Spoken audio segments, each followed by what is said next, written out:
അദ്ദേഹം മരണപ്പെടുന്ന രംഗം ചരിത്രത്തിൽ കാണാം. സുബഹി നമസ്കാരത്തിൽ മനോഹരമായി സൂറത്തുൽ യൂസുഫ് പാരായണം ചെയ്യുകയാണ്. ഒന്നാമത്തെ റക്അത്ത് കഴിഞ്ഞു.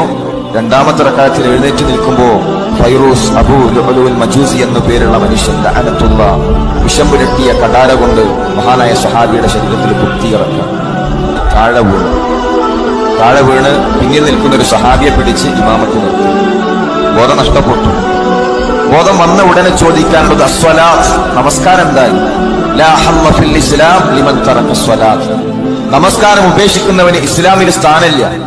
ഒരു തുണി വയറ്റത്ത് മുറുകിക്കെട്ടി ചാരി ഇരുന്നു കൊണ്ട് നമസ്കരിക്കുകയാണ് മഹാനായ സഹാബി.